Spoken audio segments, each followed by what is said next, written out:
Assalamualaikum warahmatullahi wabarakatuh. Untuk teman-teman dimanapun berada, semoga selalu dalam lindungannya, dijauhkan dari segala mara bahaya, dan dimudahkan dalam segala urusannya. Kami ucapkan terima kasih banyak kepada semua teman-teman yang telah mendukung kami. Semoga amal kebaikan teman-teman semua dibalas oleh Tuhan Yang Maha Kuasa, berupa hal-hal yang lebih bermanfaat dalam kehidupan kita semua.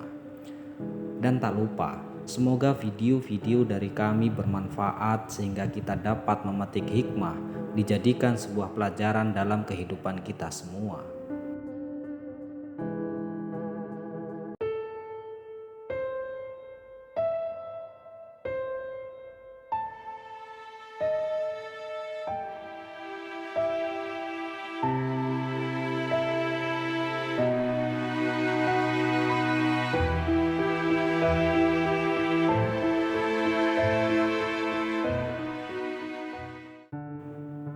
Ketika mata melihat dengan dusta, maka hati terpancar aura-aura murka dan melegalkan segala cara.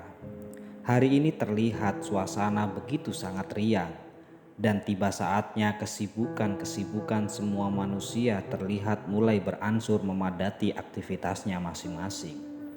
Pedagang sudah mulai berdagang, para pekerja pun sudah mulai terlihat bekerja di tempat kerjanya masing-masing. Begitupun para kaum rebahan yang ingin kaya tetapi malas bekerja, tetap melakukan aktivitasnya, yaitu berandai-andai kekayaan akan datang dengan secara tiba-tiba. Padahal mereka semua tahu jika semua itu mustahil akan terjadi. Jika kita tidak merubah, maka Sang Pencipta pun tidak akan merubah hidup kita. Sampai saat ini pun masih banyak yang percaya dengan hal-hal yang tidak masuk akal. Penggandaan uang dengan ritual yang dilakukan bersama sang dukun yang dianggap sakti. Padahal banyak sekali modus-modus penipuan berkedok dukun sakti yang bisa menggandakan uang seperti Wawon CS dan lain-lain. Dan baru-baru ini pun yang masih hangat yaitu kasus dari dukun Mbah Slamet, sang dukun sakti mandraguna yang mengaku bisa menggandakan uang yang berakhir pembunuhan berantai oleh korban-korbannya. Kasus ini masih heboh dan terjadi di daerah Banjarnegara. Lantas bagaimana ceritanya? Dan selamat datang di channel kami, yaitu channel yang membahas tentang cerita-cerita horor, cerita mistis, cerita nyata, dan berita-berita yang ada di Nusantara, di negeri tercinta kita ini. Slamet Tohari merupakan seorang pria yang berusia 45 tahun yang tinggal di desa Balun Wanayasa, daerah Banjarnegara. Oleh lingkungan sekitarnya, ia sering dipanggil oleh Mbah Slamet karena masyarakat sekitar meyakini sosok Mbah Slamet dianggap seseorang yang sakti mandraguna, bahkan dipercaya bisa menggandakan uang berkali-kali lipat. Dalam aksinya, Mbah Slamet tidak bekerja seorang diri. Ia dibantu oleh rekannya yang bernama Budi Santoso, seorang pria yang berusia 32 tahun asal Pemalang. Budi Santoso mempunyai peran sebagai tim marketingnya, sedangkan Mbah Slamet berperan sebagai dukun sakti mandragunanya. Modus dari Budi Santoso untuk menggait para korbannya dengan cara memasang iklan di media sosial yang mengaku sebagai dukun sakti yang mampu menggandakan uang. Sehari-harinya warga sekitar pun kurang mengetahui kegiatan-kegiatan dari Mbah Slamet selain praktiknya sebagai sang dukun. Sedangkan istri dari Mbah Slamet sendiri berprofesi sebagai penjual sayuran setiap harinya.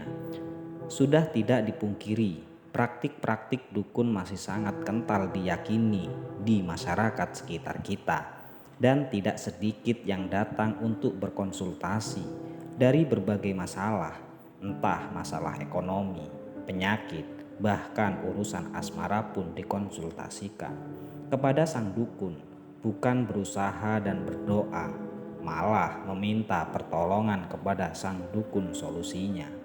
Kasus ini bisa terbongkar bermula dari korban terakhirnya yang mengirimkan lokasi terakhir yang ada di kediaman Mbah Slamet. Kejadian ini bermula saat seorang pria yang bernama Paryanto yang berusia 50 tahun yang tak sengaja ia melihat postingan Budi Santoso di media sosial yang mengiklankan Mbah Slamet yang digadang-gadang bisa melipat gandakan uang. Entah bagaimana ceritanya, Paryanto bisa percaya dan tergiur oleh iklan yang diunggah oleh Budi Santoso itu. Kemudian sekitar bulan Juli 2022, Paryanto bersama anaknya pergi ke kediaman sang dukun dengan menaiki angkutan umum dari Sukabumi menuju Banjarnegara dengan tujuan untuk membuktikan kebenaran adanya dukun yang bisa menggandakan uang. Sesampainya di Banjarnegara, Paryanto bersama anaknya pun dijemput dan diantarkan ke kediaman Mbah Slamet oleh Budi Santoso di Desa Balun, Wanayasa, Banjarnegara itu. Singkat cerita, sesampainya di rumah Mbah Slamet, anaknya Paryanto pun untuk menunggu di luar oleh Budi Santoso dengan berbagai alasan. Sementara sang ayah pun masuk ke rumah Mbah Slamet dan disinilah Mbah Slamet dan Budi Santoso mulai meyakinkan Paryanto dengan iming-iming uang yang disetorkan akan digandakan 100 kali lipat. Keyakinan Paryanto pun semakin bertambah jika Mbah Slamet memang benar-benar sakti mandraguna. Ketika Budi Santoso mengaku pernah ditolong olehnya dan Paryanto pun benar-benar yakin akan menggandakan uangnya. Melihat Paryanto sudah benar-benar percaya, Mbah Slamet pun meminta persyaratan kepada Paryanto berupa uang mahar. Mbah Slamet menjanjikan uang mahar yang telah disetorkan itu akan digandakan menjadi 100 kali lipat.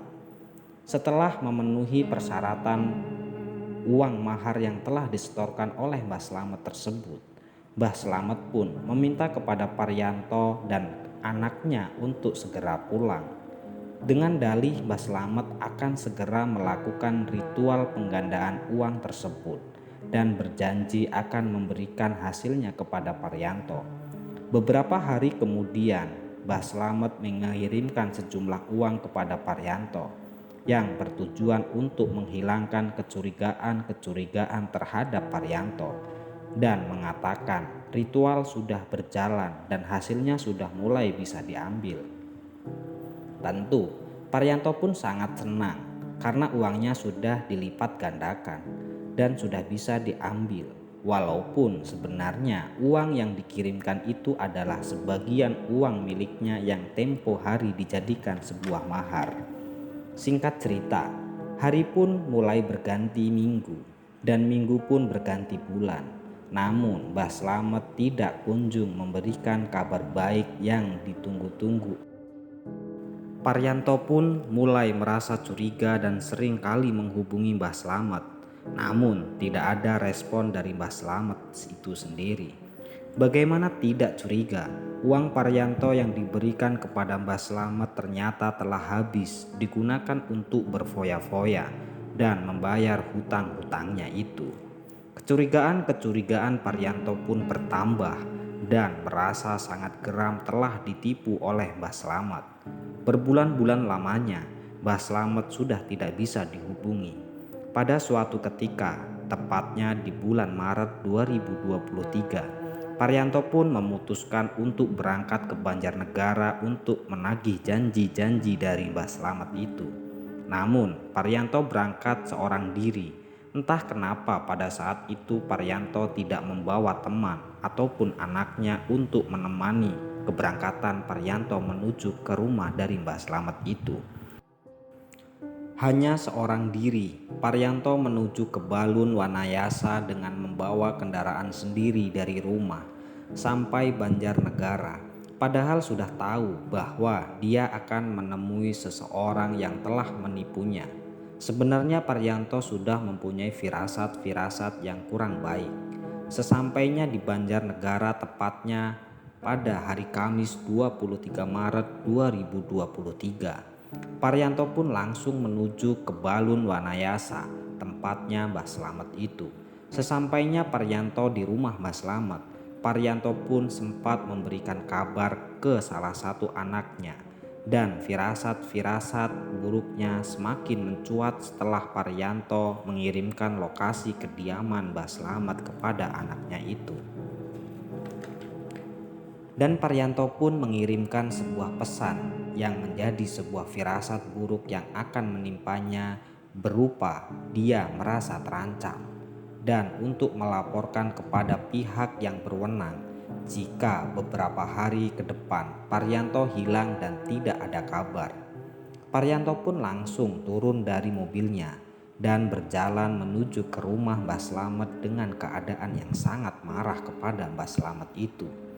Sesampainya di rumah Mbah Slamet, Paryanto pun langsung bertemu Mbah Slamet dan marah-marah kepadanya agar mengembalikan semua uang-uangnya yang telah disetorkan kepada Mbah Slamet itu. Mendengar hal itu, Mbah Slamet pun tersulut emosi. Namun, dukun satu ini begitu sangat pandai merangkai kata-kata untuk menenangkan suasana.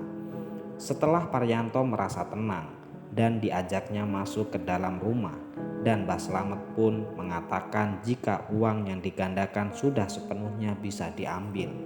Kemudian Mbah Slamet pun melakukan ritual-ritual di ruangan khusus yang ada di tempatnya itu.